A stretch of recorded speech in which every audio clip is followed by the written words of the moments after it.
What has been the youngest you've seen in the substance use world? I mean, these are the hard ones. I've seen kids under 10 use drugs. And those are the heartbreakers. It's usually alcohol too. I've seen a lot more alcohol with the young people, fifth and sixth graders who are just drinking and leads to other drugs. 28 years in law enforcement, 23 with the DEA. And I still work in law enforcement, but just now in a training capacity. I feel like the enforcement part is important when it comes to drug trafficking. And I'm talking about the highest level. I'm not talking about someone who's, dealing with the substance use disorder and selling a dime bag or something. There's always been this disconnect between law enforcement and the drug treatment and recovery, sector. But breaking down those barriers, and I have several times, just relationship building, coalition building, and that's an amazing thing.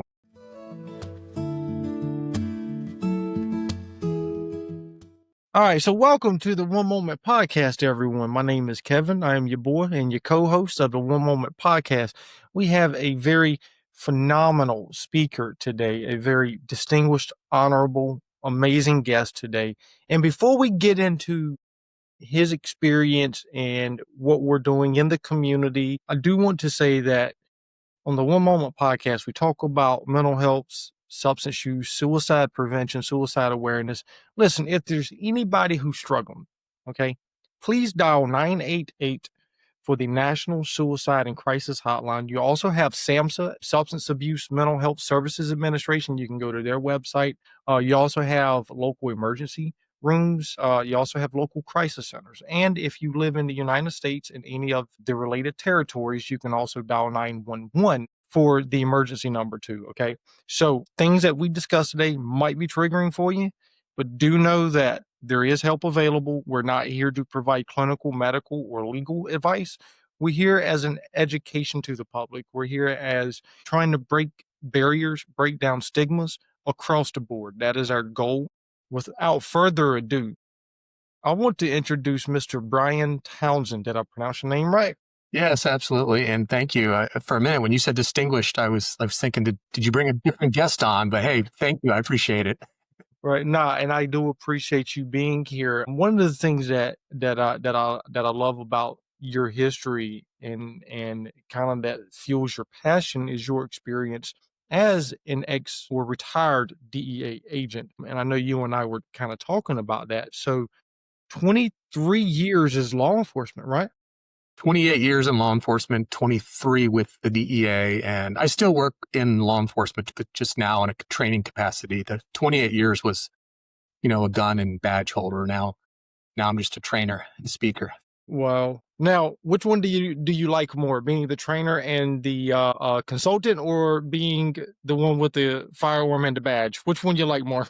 Well, I'm old, so I like this pace. Even though I'm busier now, I like this pace a little bit better. But I do miss the investigations. It's nothing like that chase. Right. And when you speak about chase, I think that's one of the reasons why we're on, right? Why we do what we do, because when I think of the word chase, I don't think law enforcement, right? I think about substance use. I think about people chasing that next high, chasing that next drug, chasing whatever it is that they're seeking in that type of lifestyle. So as a DEA agent, I'm sure you've seen more stuff than I see, just as a mental health and substance use therapist. Yeah, I've certainly seen my share of it. Probably more as a police officer than as a special agent. DEA's mission is to go after the biggest and baddest, the most violent drug traffickers and organizations. So although I did deal with people on an individual level dealing with substance use disorder, addiction, most of my work was, trying to go after those sources of supply and that distribution chain. But I certainly have had my share of working with people who are struggling. And I continue to do that in my role with my nonprofit. I've worked with a lot of folks, and especially a lot of families who have lost loved ones to drugs like fentanyl. I do have to ask, between being law enforcement and doing the nonprofit, where do you feel like, as it relates to mental health, substance use, suicide prevention, where do you feel like you have made more of an impact or dent in that area? I think I made an impact in both areas. I don't know that there's more. To me, this is a holistic approach, or there's a holistic approach to this problem. I feel like the enforcement part, I know some people will disagree with me, but I feel like the enforcement part is important when it comes to drug trafficking. And I'm talking about the highest level. I'm not talking about someone who's, dealing with the substance use disorder and, selling a dime bag or something. We're talking about, these transnational criminal organizations, these drug cartels. I think there's satisfaction in working investigations and bringing these violent criminals who have no respect for life and make them accountable for their choices, for their actions.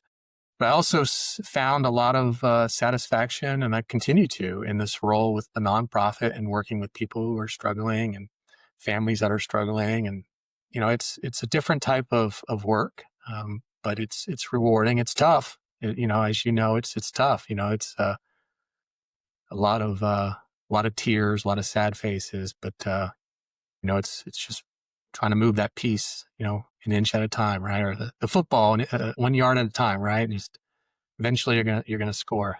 So Yeah, progress, whether it's by a cent or an inch. One of my favorite quotes in speaking on progress is Vin Diesel and Paul Walker when Vin Diesel beat him in the Fast and the Furious. And Vin Diesel told Paul, he was like, winning is winning, whether it's by an inch or a mile.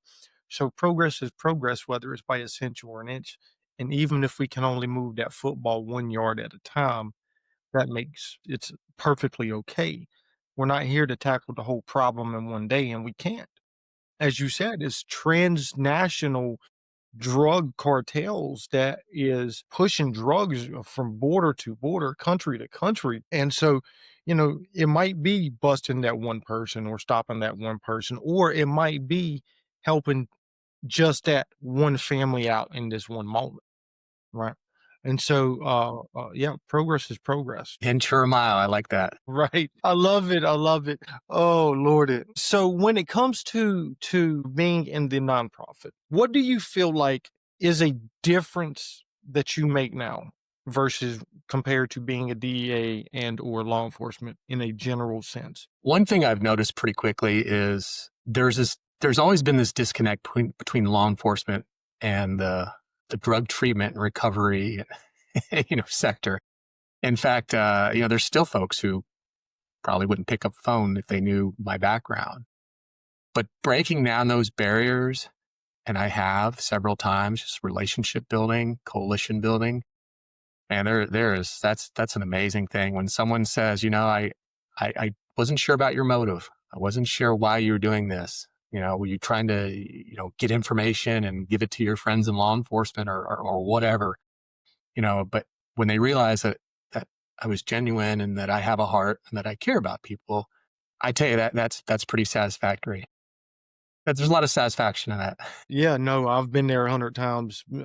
Too many times to count when you just have that light bulb come on in somebody and you feel that in the healthcare world, right? As a therapist, we call it the therapeutic rapport or the therapeutic relationship. And so when that is established and the light bulb comes on, that's the most beautiful moment I think in that individual's life that I can sit back and just really genuinely smile. Yeah, because of that connection, right? Yeah. Right, right, because of that connection. And so did you find as being in law enforcement when you were doing the transnational folks and even before you went to doing it on a international and national level when you were just a police officer, did you find that there was more of a barrier to trying to help people versus what you were, trying to do as far as like your law enforcement? A little bit. I mean, the role is to enforce laws, and so oftentimes, you're the bad guy, right? You're the guy coming in saying, "Hey, you've committed this crime, and now you have to, now there's a charge, and potential consequences, could be jail or fine or probation or whatever, and so you're always looked at as kind of the bad guy, right? Holding people accountable. And that's tough. And, when people are struggling from substance use, they're not looking at every part of the system. They're thinking about, how they're going to get drugs. And you're just a hindrance to them, right? You're just a barricade, and they got to get around you somehow. And if you impede that flow, if you stop that flow with handcuffs or however, then you're the bad guy. And so there's just that natural resistance to even want to associate with people in law enforcement because of that. And I think there's a lot of, I mean, let's face it, there's a lot of people in law enforcement who are really cold to this. I've seen it in my training. I know people in law enforcement who are, they make statements like, they made their own bed, let them sleep in it, just another dead junkie or something that's really, now it really pisses me off when I hear words like that. But they're not making a connection.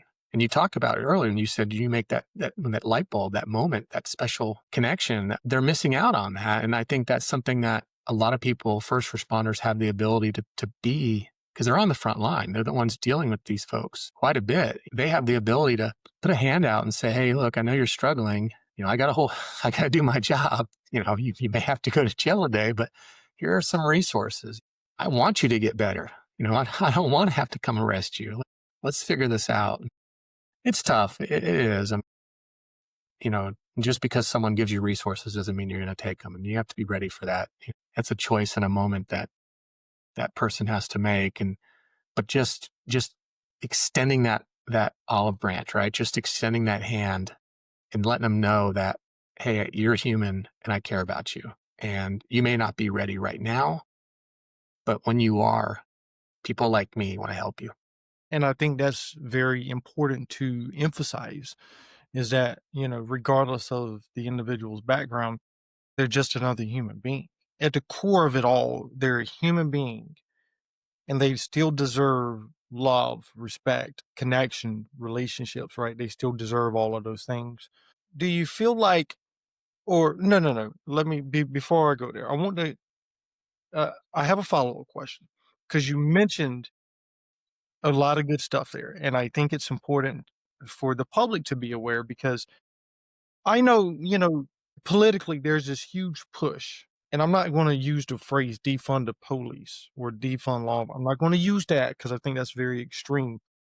But there's this on the other side of it, there's this huge push for social workers, therapists, things like that within the law enforcement era or area. Does law enforcement officers get the ability to make the decision or give the discretion of, hey, you need to go seek treatment or I'm gonna have to take you to jail? There is some discretion, but it really depends on where you are and the level of crime. If you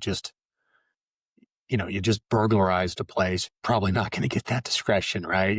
But it's kind of almost like a car stop. I pull you over for speeding and maybe I don't write you a ticket. That's that discretion there. So it really just depends. Some states have laws depending on what the circumstances are. In fact, I think I'm in Missouri, and if they administer naloxone, Narcan, I think they're still, and I may be wrong, they're required to leave behind information on resources, on people they can turn to for help. What I like the partnership that I've seen law enforcement have with this community to work with them, not instead of them, not in place with them, not, but together. And I think that's a powerful thing. I've seen that in a couple states. I remember I was in Maine. I love the state of Maine. And I met some folks, and I forget the name of the program, but I think it's an acronym, OPTIONS, and it stands for something. So as a police officer, when he or she goes into let's say a home and they see something or they come upon something, then they make a report to this group, organization, whatever. I think someone's assigned to like a region and handles all the police departments in that region. And then they do a follow-up. So whether it's homelessness, whether it's mental health, whether it's suicide, whether it's drugs, now you have professional, someone who is trained to take care of this specific problem to come in. Police officer says, I was here. This person's obviously struggling with, mental health. And then trained professional comes in and says, okay, here are some resources. I will put you in the car right now and take you to blah, blah, blah and help you. And I think that's a beautiful thing when you can combine those resources together. When you're asking first responders, police officers especially, to put on another hat, sometimes they get it wrong. I mean, I've seen police officers who can wear that hat and they do a phenomenal job. And I've seen some wear that hat and they're just horrible. And they're, you know what I mean? the partnership is where it is. And I'd like to see more states do that. I know some other states are doing things like that. And I think that's a wonderful thing. And I think you're not taking away from one or another. You're enhancing it. And I think that's what we need. Yeah, and one of the things that as you were talking, it was reminding me, I followed this officer, I think he's out of Mobile, Alabama. He does a lot in the community. He's always doing Instagram and Facebook, reels and stuff with him and the kids and him and other people in the community. He's getting out there at the bus stops, turns his lights on, and they're all dancing and all of that. Like, so when you speak about partnerships, that was the first thing that came to my mind was that young officer. Because that's all, I mean, that's just all he does, right? Now, of course, people have asked him, like, hey, do you want to move up? Do you want to be a detective? Do you want to do this? And he just turned and he said, like, no, like, I love my job being a community police officer. I get to be out there on the streets. They know me when I pull up. They are tickled to see me. Everybody knows me, and some people do take on that community partnership, and some people still go astray. But what he said is that he has noticed in his community is by being in the midst of it all, right? Just being another person, badge aside, being just another human being, he's been able to help and influence positively that many more people Awesome. versus, oh my gosh, I'm wearing a badge, therefore I have to enforce the laws. So appreciate you sharing that. What do you feel like in your experience, maybe as law enforcement or maybe even now, what do you feel like is needed to continue helping to bridge that gap of having those partnerships, that community kind of outreach? Well, from a bigger perspective, we need to continue to reduce the stigma. I'm going to try not to get too upset when I talk about this because it frustrates me, but we treat people who are struggling horribly. And I don't just mean law, I mean just society, and we know there's been tons of research that can back me up on this. We know that a lot of folks don't seek treatment because of the stigma, because of the, shame, embarrassment, whatever. And I think that's a disservice to all of us. I've said this a couple of times with other interviews. If you had a son or daughter who was struggling with, or let's say they get diagnosed with cancer, there wouldn't be, you'd have a neighbor you met 18 blocks away one time who would be at your house every night cooking you dinner, right? Everyone would absolutely reach out and see what you need, make you comfortable and help you. Same son and daughter was struggling with substance use. Oh my goodness, they can't move fast enough. They treat you like you have the plague, and it's so upsetting. It really is. And I know maybe it's awkward. You don't know what to say. You don't know what to do, but just tell them, hey, I'm here. I don't know if you want to hit me in the arm or slap me in the face or scream at me. Something. I'm here for you, But I think reducing that stigma, and I know that goes just beyond law enforcement, but I think that's my answer. That's something we have to continue to do is you've said it earlier. Treat people like they're human beings. And I think if we just treated people a little bit more kindly, I think we'd make some major inroads on this. I definitely would agree. I think it is about treating people more kindly and trying to build understanding. Now, I remember I was this was 16, I think it was. And I forget, something happened around where I was living at. And somebody made a comment to me, well, I would never do that. And I responded, I said, well, I can't say I would never do that because if I put myself in that person's shoes, I would have probably have robbed that place too. Right. Like, and it is about trying, and I'm not, of course, I'm not I don't steal, I don't rob people, I don't do any of that. I was just using that as an example. But I think it's important for, part of that being kind to others, treating people as they're human, treating people with compassion, honesty, integrity, loyalty, respect. I think it is about putting ourselves in somebody else's shoes and trying to understand that. What do you feel like, because you said that you train too, right? That you're now Yeah, a absolutely. training consultant, all that for law enforcement, right? Yeah. Okay. And the public too. So, Really? oh yeah. Okay. This is awesome, awesome. What do you find is the most challenging with some of the more established law enforcement? Do you feel like that trying to or train in that area, do you feel like that's more difficult, or what do you feel like is a challenge there? You know, it's interesting. I've actually had more, I don't want to say resistance because the training has gone really well, but when it's law enforcement specific, it's usually the young officers that they don't challenge me. I think the training does really well, evaluates really well. I get a lot of feedback, a lot of contacts, but it's usually the seasoned officers that are like, I'm glad you said this. And I'm telling you, when I came to this, I absolutely thought it'd be the opposite. I thought because I can't say how many folks who I now know who have started their career in law enforcement over the last, let's say 5, 10 years. And the reason is because they've lost someone close to them to drugs and they want to, quote unquote, make a difference. Right. So I thought, okay, they're going to be a lot more, the stigma is not going to be as much. They're going to be a lot more human. And it's usually the senior officers, the hardened ones. I can't tell you how many, I'm talking 30, 40-year veterans. I mean, just who come to me and because one of the things I talk about early on in my training when it's law enforcement specific is addiction, just use disorder. And I'm not a doctor. I don't pretend to be, but I talk about what addiction is. What's happening in the brain. The dopamine, the vengeful tolerance, and then why they continue to use the drug, to avoid the dope sickness.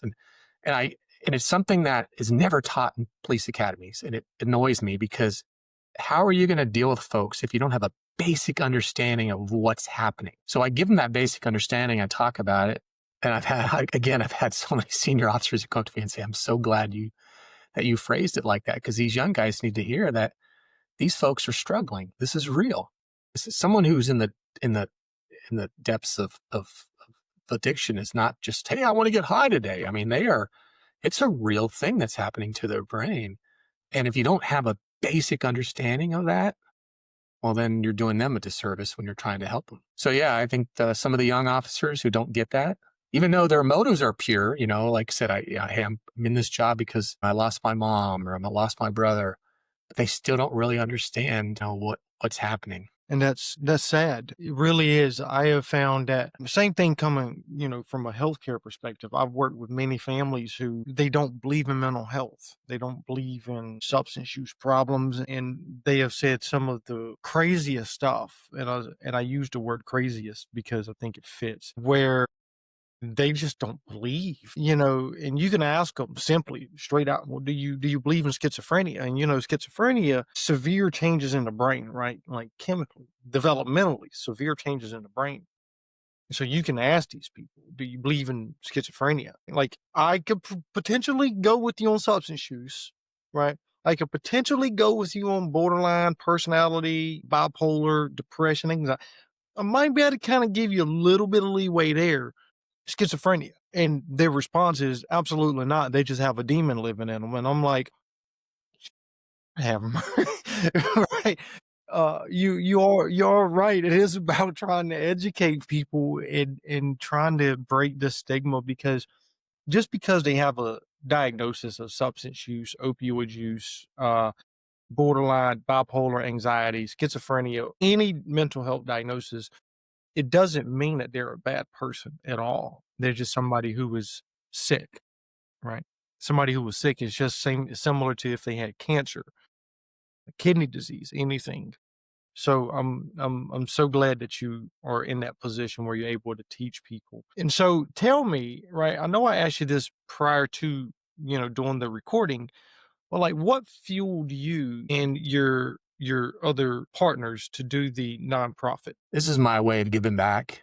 30 years, I've seen a lot of, hard things. And this is my way of giving back. I know that my background, especially with the DEA, is going to perk people's interest. It's going to put people in the seats. And if I can put people in seats and then give them information that they can take back to their families, their communities or their churches, chess club, Rotary Club, whatever, if they can take this information back and be force multipliers and help other people, then that's a win. Something I say quite a bit is, be the change you want to see in this world. And just because, I felt like I was in law enforcement to make life better.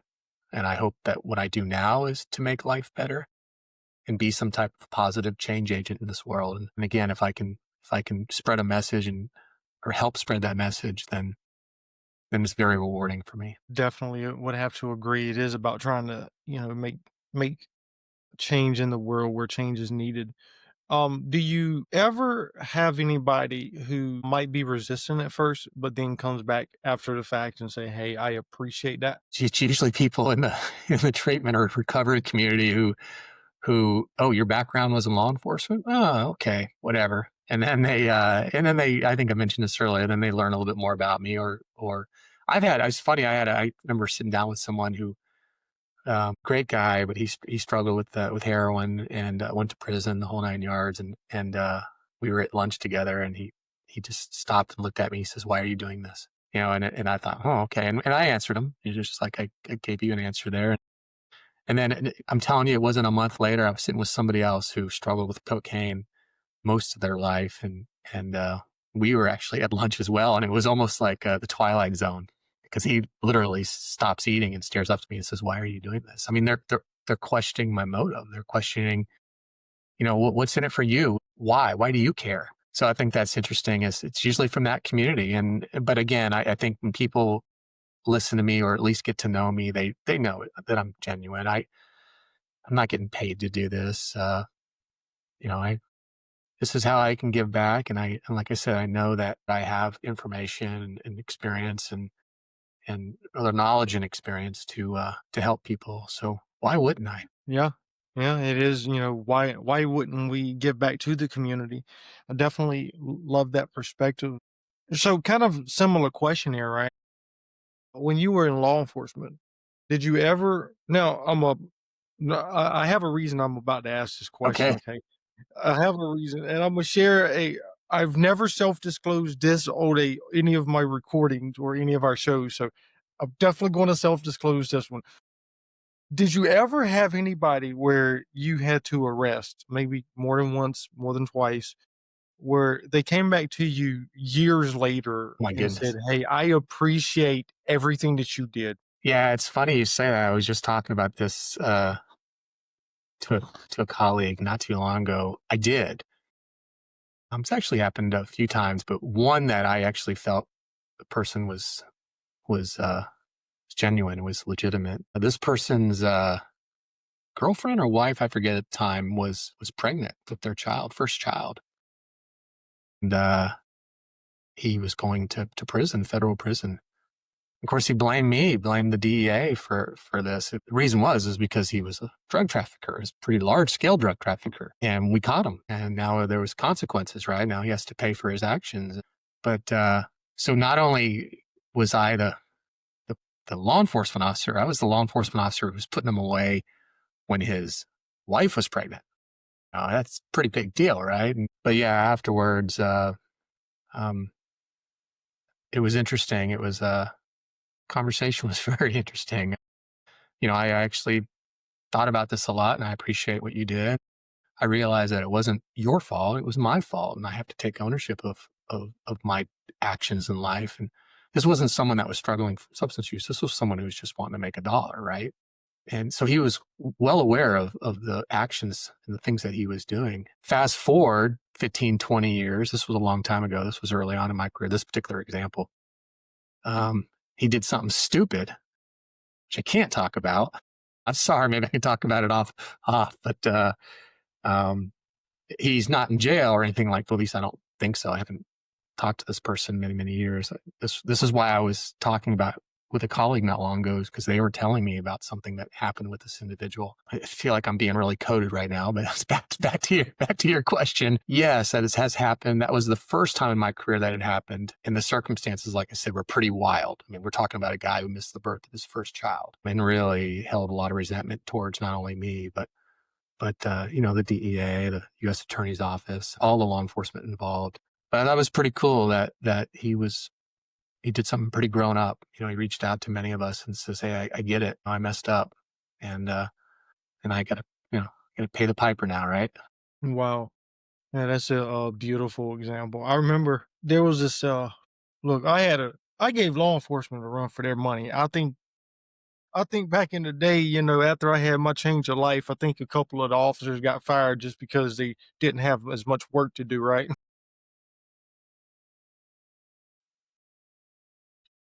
Lord, no, but there was this one, and I know he doesn't mind me sharing his name, but his name was Officer Covington. He was out of Hamlet Police Department, and then he transferred to Moore County Police Department, both of them in the state of North Carolina. And I remember when he was in Hamlet, I gave him a run for his money. Him and all of his, battle buddies or colleagues, right? Gave him every one of them. And probably this was probably around 20, had to have been 2013, maybe 2012, roughly. I'm sitting there and I see a officer has somebody, has their hazard lights on, trying to help somebody in the middle of a 4 lane, and they're in the center lane of a 4 lane, right?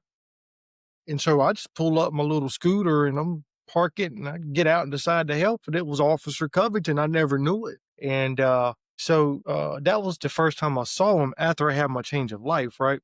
And then fast forward a little bit, probably a couple of weeks after that, I saw him at a gas station. I was there getting gas on my scooter, and he walked in, and I looked at him. I'm like, Officer Covington, oh, you a deep apology, man. Like everything that you did back in the day, you did it for the betterment of me. And I didn't take it as that. And the guy was very, I mean, just kind of shocked that I was even, thanking him for his work as an officer. I'm like, dude, no, man, you saved my life rough back in the day. So that's why I asked about that, because that I think comes far and few in between, especially in the law enforcement side, where you really get those, hey, you did help me out. You just at the moment I wasn't processing it as that. So I'm glad that you shared that. Yeah, and I'm gonna be like you. I'm gonna code it very well because I don't, I'm not going to self disclose as far as like everything I was doing. But I am grateful for people like yourself and other law enforcement officers. Do you now? I do have to ask, okay, because you're ex law enforcement or retired law enforcement. Let me apologies. I'm gonna do my best to remember retired, not ex. You're retired law enforcement. You're also, running the nonprofit. I have to go there. Okay. I have to go here. Political error. Okay.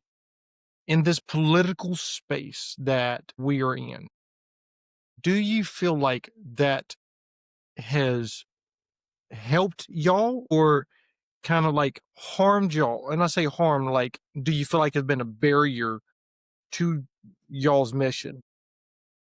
This administration? Not this administration, so to speak, but you know how a couple of years ago, it was very defund the police, where the politics were at very extremely. And yeah, I want to kind of go with that error because across the board, you'll get in different states, you get, oh, law enforcement's completely bad, can't trust anybody, versus in other states, law enforcement is the backbone of our community. So where do the politics kind of maybe help y'all or hinder y'all? It certainly messes with the morale. I think most people, whether they say it or don't, appreciate law enforcement.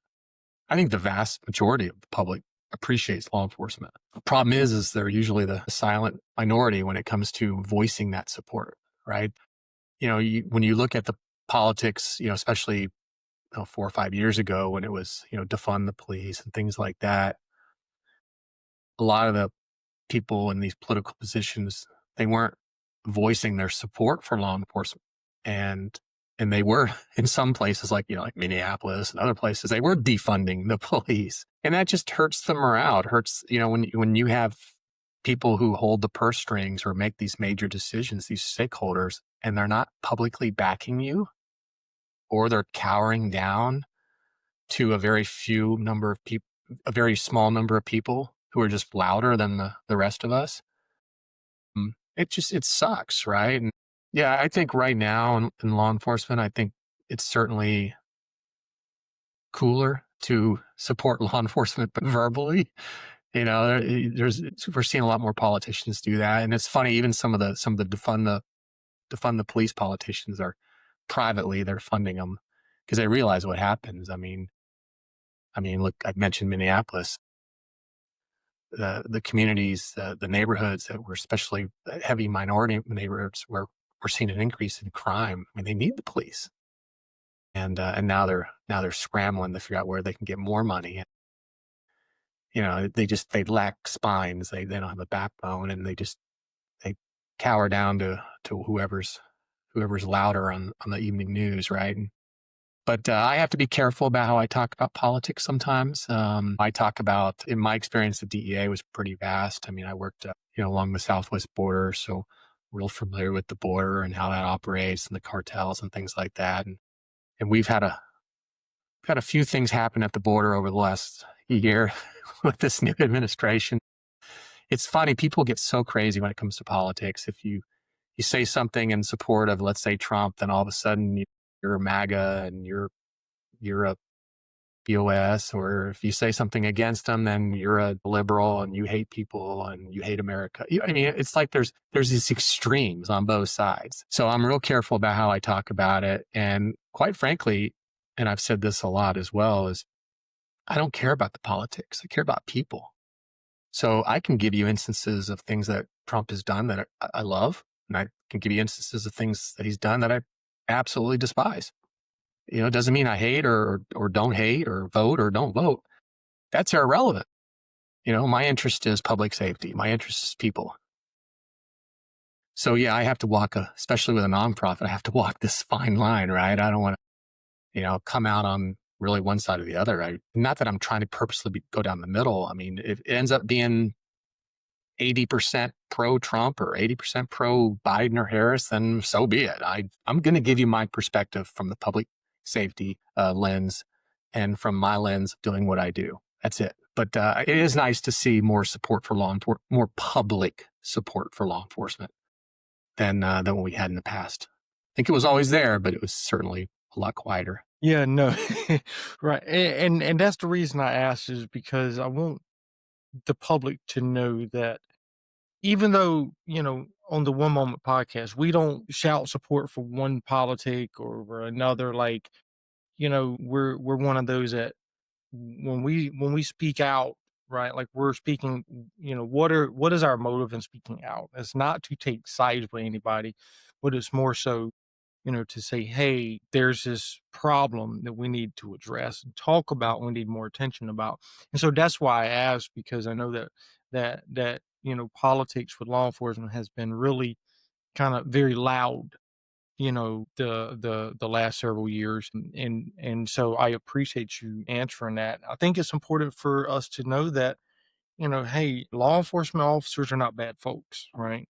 They're there for a job. And what I also love, as far as like what you shared, is where you have seen the law enforcement go with, as far as being that bridge in the community, versus they're not just a law enforcement officer, they're a bridge to resources. Right. And so I love that you shared that, and that you've seen it in your state, you've seen it in Maine, you've seen it in other states too. Here in North Carolina, there's this huge push to do something like that. And you see it in different parts of it. Durham County, Winston-Salem, Raleigh, Greensboro. Um, those are the areas I can really speak on. Chapel Hill, same thing. Cary, there's a lot of push for law enforcement being that pillar in the community, for an additional leg of the resource triangle there. So definitely, I again, I appreciate that. Do you feel like, before I go there, as far as the only 2 mg, for the public that don't know what that is, can you tell the public a little bit about what y'all do? Because I have an idea, and if it's the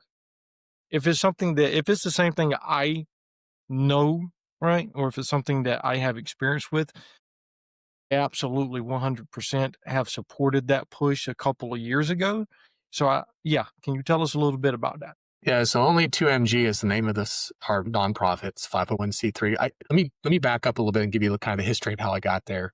Working for the Mid-States Organized Crime Information Center as a law enforcement coordinator, I was brought on to develop curriculum and train law enforcement in 9 states in the Midwest.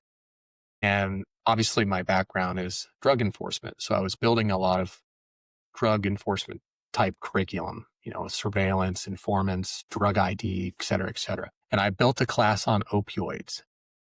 And this was in October of 2022. and it went really, really, and this was just for law enforcement, and it went really, really, really well. I did another one in November and one in December, and real heavy with like kind of focus groups and evaluations because we really wanted to get it right. And it just did really well. And the interest grew and grew. In fact, it grew from a 2-hour class ultimately to a 4-hour class. It was, opioids is kind of a big subject, but it was really illicit fentanyl. And in 2023, it just took off. I mean, I ended up going to 23 states or something like that. And it just took off. And I realized that, wow, and it also, by the way, when it took off, it went beyond law enforcement. It went beyond the first responder community because I was having slowly, firemen would come in, EMS would come in. And then it was, I was getting treatment, recovery, mental health folks come in. I was getting a lot of folks in the room, and school people, community leaders, I had some mayors, just different people that were taking interest in the class or in the training. And then in late 2023, I made a decision. I was talking to some retired DEA agents, good friends of mine. And I said, I think there's something more here. I think we could potentially start a nonprofit and really take this message, to anyone who's willing to listen to it and really start to engage with people and also target young people as well. Cause I think that's really, really, really important. And, January 2024, we applied to the IRS for the 501c3 and got it back within a month, which was crazy. The attorney was like, this is going to be several months. And of course, I expected it to be several months. And like a month later, I get it back. And he's like, what happened? Did you make a phone call? And I'm like, no, I wish I was that important. I didn't have the ability to do that. But anyway, so the goal was to educate people about not only illicit fentanyl, but other public safety threats. And we chose the name only 2mg is because only 2 milligrams of fentanyl is enough to kill the average human being.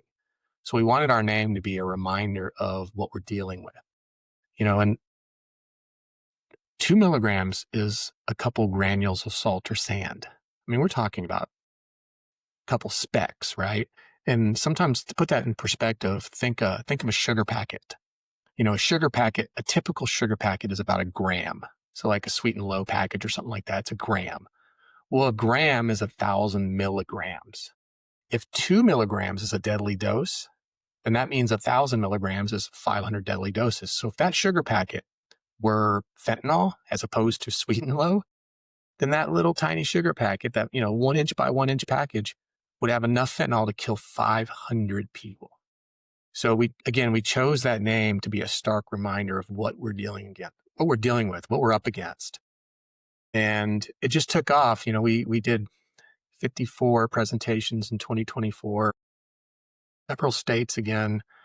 And then we added, so we had a 4-hour class and then we added 2 more. So I had a lot of, I wear a lot of hats in my Eagle 6 training hat. I was working with a lot of executives who were interested in this, but they would tell me, just absolutely say, hey, I don't have 4 hours. I'm running a big, busy company here. I don't have 4 hours. And I said, I tell you what if I could get 1 hour of your time and I could just give you the 50,000 foot view, put you in an airplane, take you up, let's just see it and land you, and we'll even feed you lunch. So we'll do a lunch and learn. Right. And I can't tell you how many folks who have seen that, who have said, I think I have 3 more hours. Can we do the 4 hour now? It's kind of funny, which is nice. It's a very nice compliment. And then we built a 1 hour program called Shattering Dreams, and that's designed for young people. Now there are times I say it's 1 hour. That's optimal. And there are times where I get an hour, especially with like college and occasionally with high school.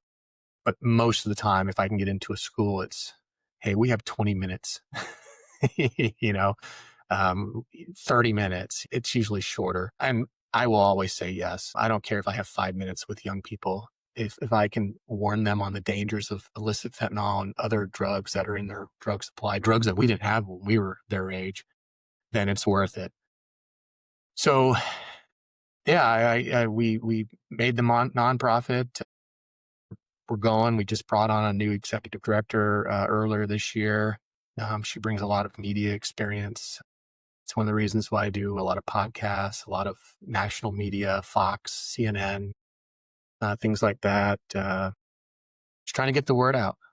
Trying to get funding and which has been a struggle, my goodness, and trying to get the word out.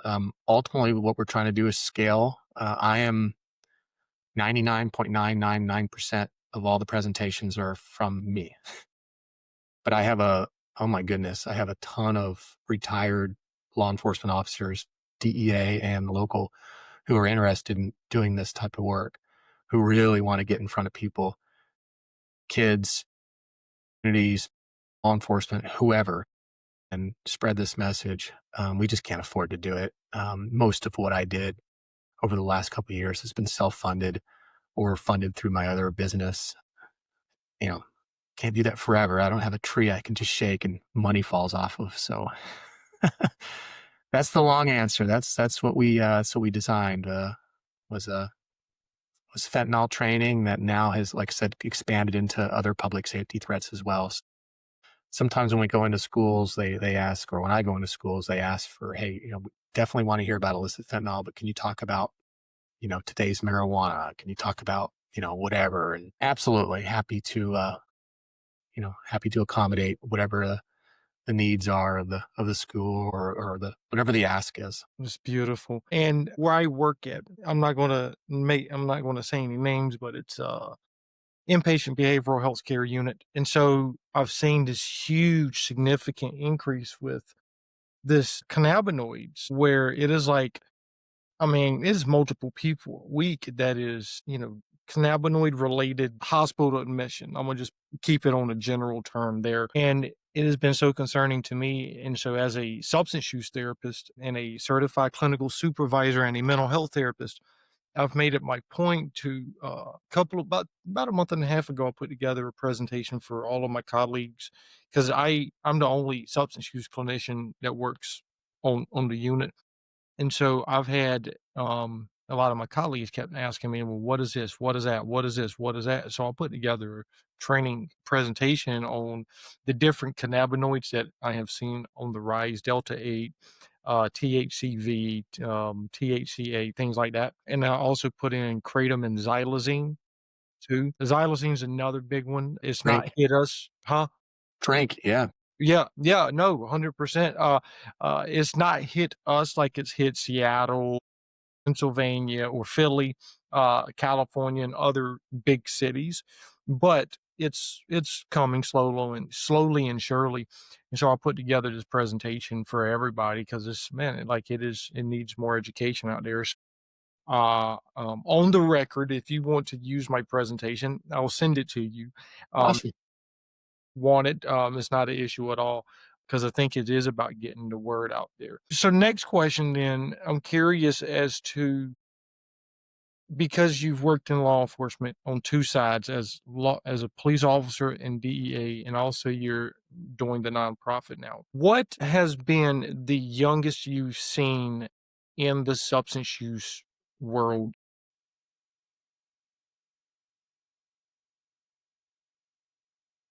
I mean, these are the hard ones. I've seen kids under 10 who use drugs. And those are the heartbreakers. It's usually alcohol too. I've seen a lot more alcohol with the young people. Fifth and sixth graders who are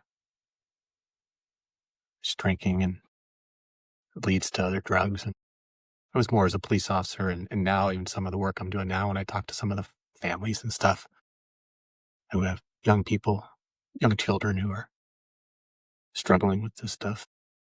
What man, that is It's heartbreaking. it is. It is. What do you feel like from your experience? What do you feel like is the reason behind that? Well, I mean, there's many reasons. Sometimes it's just trauma. I remember a young lady who sexually abused so bad that she was removed from her family, and which is never the goal, right? Every state in the U.S., they're always trying to figure out a way to heal and connect the family, and pretty bad, and removed and put into foster care. To what happened? The exact same thing. Literally, the first placement, exact same thing. Sexual. It, these people are not even human that do this stuff. And she turned to alcohol and then pretty quickly methamphetamine. So, I mean, stories like that where they're just escaping. This isn't someone who just wants to get high. I mean, this was someone who was running for life from their life, right? And from all this trauma. And there are people out there. I mean, we know there are people out there who try drugs and alcohol because they just want to experience it, and maybe they like the feeling and they're just chasing that feeling. But there are a lot of people out there who are really struggling with some heavy shit, right? They're just, and this is their release. This is how they get away from their own mind or from society is to chase something that gives them some type of temporary relief. And I've seen that a lot with kids, with young people who they don't know about the tools and resources available to them because no one's telling them. And they think that drugs and alcohol are the answer. And they get caught up with the wrong people who encourage that type of behavior or enable that type of behavior. And it just gets worse and worse and worse, and to the point where becomes their disease. And now it's no longer escaping this trauma. It's escaping the dope sickness, right? It's just this disgusting cycle. But yeah, I mean, there's been I think a lot of folks, and I think that's something that we don't really address too much in this country, is a lot of folks are using drugs because of some other type of trauma or devastation in their lives that they haven't been able to deal with or shown how to effectively deal with. Yeah, and I think you're a big part of the trauma associated with substance use and including substance use itself. I'm not this big proponent of substance use being a brain disease, and I say that because let me preface this and why I say that. When we say that drug addiction is a brain disease, we take, through no fault of anybody, right? We take this whole one population and throw it under this one idea and this one umbrella. And how well has that worked so far, right? Like we've, by saying that everybody's got this brain disease, everybody's just that and the third, have we made the problem worse or have we actually made the problem better, right? And I don't think, we've made it better. I think so for the last 10 years, there's been this whole push on the brain disease of addiction. Clinically, I take a different route. I use a lot of existentialism. Viktor Frankl is one of my biggest theorists that I absolutely love. I mean, listen, if Viktor Frankl was here, in front of me, it would be like me worshiping the ground he walks on, right? That's your distinguished guest. Right. Right. But when you look at existentialism, a lot of it goes back to finding hope and meaning and experience, right? And so what does that drug mean for me? What does the use of that substance mean for me? And so when you're 8, 9, 10 years old using drugs, 13, 14, 15, what is it doing for you, right? Get into that area because it's about trying to find healing in the trauma. Find, The root cause. yeah, root cause. Thank you. It's about trying to understand that root cause. So what are your thoughts on addiction being a brain disease? Because this is this huge, up until the last 2 or 3 years, I'd say I'd really saw this brain disease model being pushed across the board, academia and everything. And I've seen it kind of calm down a little bit. So what are your thoughts? I don't know, it was interesting that this is a different perspective. Because I've had people get mad at me when I early on was challenging that. And I think part of the problem is there are a lot of people who disagree with the fact that it's a disease. So there's this constant, struggle of what is happening. My feeling is, like you said, what we really need, whether or not we label this as a disease or not, ultimately what we're looking for is the root cause, the why. Right? I mean, was it just because my friends were using it and I'm using it? Was it because there was some type of trauma or abuse? That's ultimately what we have to solve. And in fact, if you look at the treatment side of it, right, medicated assisted treatment, MAT, what are we doing? We're doing two things. One is we're trying to, hopefully wean them off or take them off the actual drug itself. For instance, Suboxone or something like that, so they don't reduce that craving for the actual drug. But ultimately, what do we want to do? The assisted treatment. We want to figure out the root cause. We want to figure out, okay, why are they using this drug in the first place? Is there something there? Oh, there is? Well, let's treat that. Is there depression? Is there trauma? Is there, well, whatever it is? Because if you don't treat that, then that person's going to find a release over and over and over, whether it's drugs, whether it's alcohol, whether it's some type of destructive behavior. So yeah, I think you hit the nail on the head. I think the root cause is everything. I think we certainly got to figure out why, and we got to work towards treating that. So early on, when I was learning about whether or not we call this a disease or not, I pushed back, and I still think about that quite a bit, and where I am on that. But I think more than importantly, on whether or not you believe substance use or what happens to the brain, at least, is a disease or not, is, like you were saying, the why, the root cause. That's what we have to get to. And it's like medicated assisted treatment, MAT. We know that the most effective way to treat someone who's struggling with addiction is through MAT. You're doing two things there, right? You're weaning them off the drug. You're trying to reduce or hopefully eliminate their craving for heroin, cocaine, whatever. And then the other thing you're doing is you're treating the why. Why are they using this drug? I'm using this drug because I'm coping with some type of physical or sexual abuse or some type of trauma or whatever it's going to be. I think that's, regardless of how we label this, I think ultimately that's what we need to do, is we need to focus on why. What caused this person to use a substance, and how can we help heal this part of this person so he or she doesn't want this substance to cope or manage this trauma, this pain, whatever they happen to be going through in life. I think that ultimately that's what we have to do, is to figure out what the root cause is and work to that. Absolutely. Would definitely agree with that. It is, trying to dig down to what sparked or what fueled the substance use.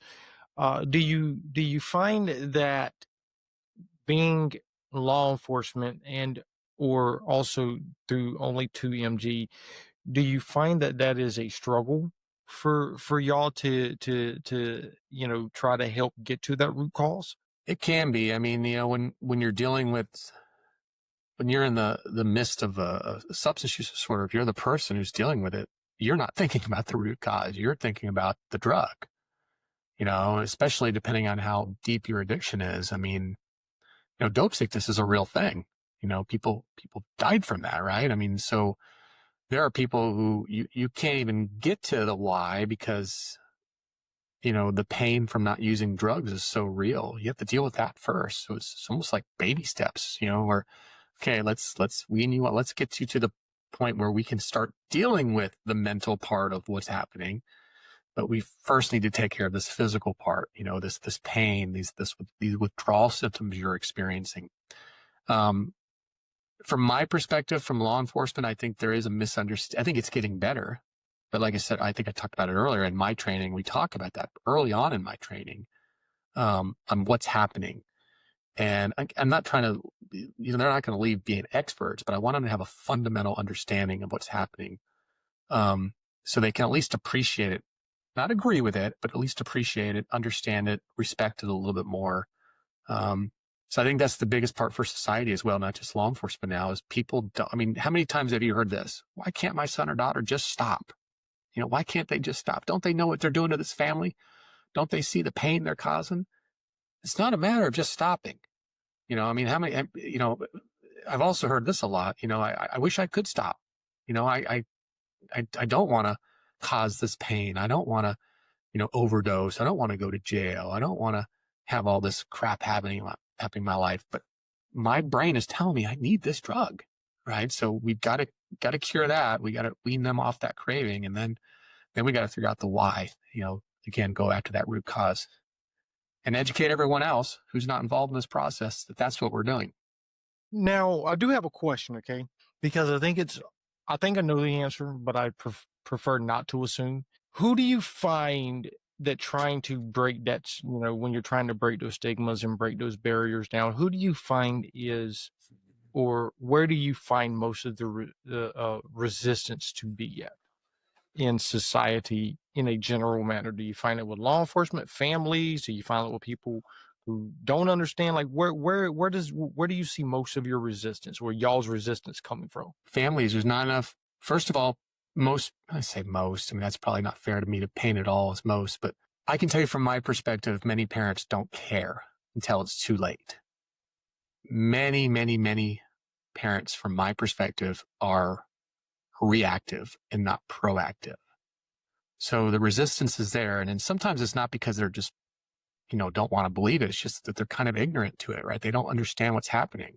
So that's why we hear a lot of I just don't understand why they can't stop. They're destroying this family. And it's, again, they're not being mean. They've just never taken the time to educate themselves. So to me, most of the resistance is there because they don't seek the training. Law enforcement, whether they want it or not, they typically get it, especially nowadays, because they have to wear so many hats. And then, folks like yourself, you've gotten that specific training, right? You know how to deal with a situation, but most mom and dads out there don't. And that's where I see most of the resistance. I remember early on when I was speaking and I wanted to open this up to everyone, and I still open it up to everyone. Like I said, it's not just law enforcement. I was like, I'm going to fill my rooms up with parents. And there's a DEA, a retired DEA agent. His name is Rocky and he's out in San Diego, and he's phenomenal. The work he does is just incredible. And he specializes in talking about drugs, but more to children. And he's spoken to, probably at least 100,000 kids. This guy is phenomenal. And he said, Brian, parents aren't going to really care about your message. They're not going to show up. He goes, in fact, less than 1%. And I know Rocky, but at the time I didn't know him real well. And first I was thinking, gosh, I guess he thinks I'm a crappy speaker, or like I was questioning, why is he, I almost felt like it was personal, right? It wasn't personal. He would tell this to anyone. So I remember the first time I had an opportunity to talk to folks, and it was at a school, and it was right after school. It was like literally right after school. It was going to be it was in the auditorium. And had 6 people show up. 6. And I didn't pull all 6 of them, but I know the ones we spoke to were dealing with this head on in their own lives. That's why they came to hear me. These weren't parents that were being proactive. These were parents that were looking for resources. They were looking for help. They were being reactive. And then I remember another instance where I was working with a school, and they had several experts come in, and it was pretty neat. They had drug, which was me, teen pregnancy, mental health, suicide, predators, people that go online and want them to send pictures of their private parts. They had everything that children or adolescents are dealing with. They had an expert. And they said, all right, and here's what we're going to do is we're going to have 2 different days. We're going to do it on a weeknight, and we're going to do it on a weekend day. So it was like a Wednesday night. It was like a Saturday morning, like at 10 o'clock. So that way, if you work or if you're busy, you have 2 options. So they had all these rooms set up in the school, and every room, like I said, had an expert in his or her discipline. In those 2 days, I had 0 people show up for drugs. So I was like, all right, is this me? Well, then I found out total of all these folks had 17 parents total both days show up. This is a pretty big school district. I'm not going to say what state or where it was. I don't want to embarrass them. Not that they need to be embarrassed. They were doing the right thing. But that's when I remember calling Rocky going, man, Rocky, how do we get parents in the room? And he goes, I don't know if we knew the answer to that, we'd all be millionaires. Thinking about my nonprofit, I'm probably the only person in this space in a nonprofit dealing with substance use, drugs, who hasn't lost a close family member to it. And I'm not taking away from all the other organizations that have lost folks and they have nonprofits. I think it's wonderful what they're doing. And there's some of those organizations that are sprinting miles ahead of me in their impact. And I think that's a wonderful thing. But I'm probably the only person, if you look at all those organizations and you ask why they started, the question you asked earlier, It's because they lost a son or daughter. It's because they lost a husband, wife, mom, dad, whatever. Usually it's a son or daughter. That's not my answer. My answer is, as I told you earlier, is I know that my knowledge and my experience will get people in the room if I can be a force multiplier and help. But I'm trying to be proactive. I'm trying to say that if we take just a small interest, and we're not talking about, an hour a day or even an hour a month. We're talking about, if we just take a little bit of time and learn a little bit about what's going on, maybe that can make us more effective as parents. Maybe that can make us more effective as, siblings or neighbors or coworkers. Maybe that can make us a little bit more effective and human as people, right? And I always give you long-winded answers, but that's it. No, I definitely love it. And you're not giving long-winded answers. I'm not stressing over that.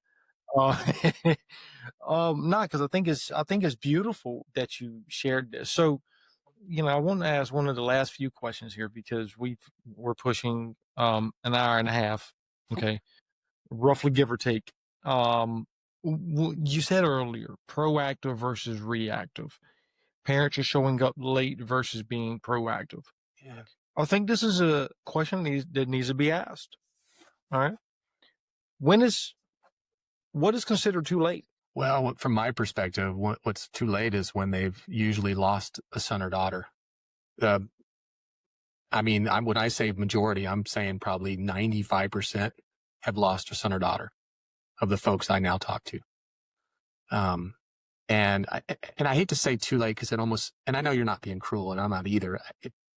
I'm happy that they're trying to educate themselves. I'm happy that they're trying to figure out how can we take this pain and make sense of it or carry on their child's legacy or do something beautiful in this world. I think that's a great thing. But can we encourage some of these parents, or maybe they can encourage some of these parents as well, to say, hey, maybe we need to talk to our children before they use substances, and that's something that I just don't see. I can't tell you. That's another thing that annoys me is I can't tell you how many families who have literally said, if we talk about this, it's going to put it in their head and they're going to start using it. What? So we're going to keep this quiet? Are you watching movies? Are you listening to music? Are you on social media? They're going to be around this. And why wouldn't you, as their parent, give them this information? And knowledge is power, right? And give them this knowledge and let them make these choices based on this knowledge, as opposed to, hearing it in a song or seeing it in a movie or reading it on social media or having some goofy friend or some drug trafficker give them really bad information. So you don't have to start a nonprofit. You don't have to live in this world.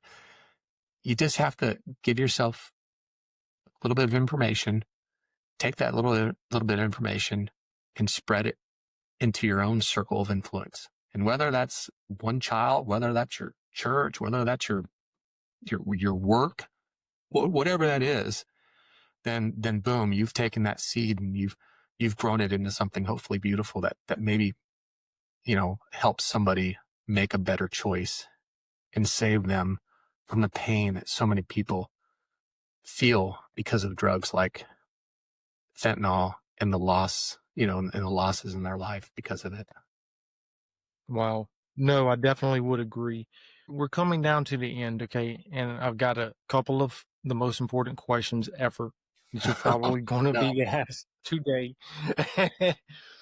If there's anybody who's watching this, whoever's watching this, what is one thing that you want them to take away from this show? Educate yourself. I mean, I don't care if it's me. I don't care if you're on a trusted website. Whatever. Figure out, get some information, get some knowledge, and share it. Share it with the people you love. If you're a parent, share it with your children. If whatever influence you have, whatever circle of friends you have, share it with them. We're not talking about becoming experts. We're talking about just a little information. My presentation doesn't cost a dime. I love to travel. I've taken this thing to, I don't know, 25, 26 states, maybe more. I have to look at the list now. I forget. Hell, I'd love to come to North Carolina. I haven't been there, actually. I've done it once or twice there. I'd love to come back. Bring me in, fill the room up. Let me give you some information and take whatever nuggets you want to take back. You talked about your presentation earlier. I give my presentation out. This isn't about Brian Townsend. This isn't about only 2MG. This is about making the world better. And however we can do that, then we need to do that. Wow. And last but not least, what is your call to action for people? Same thing.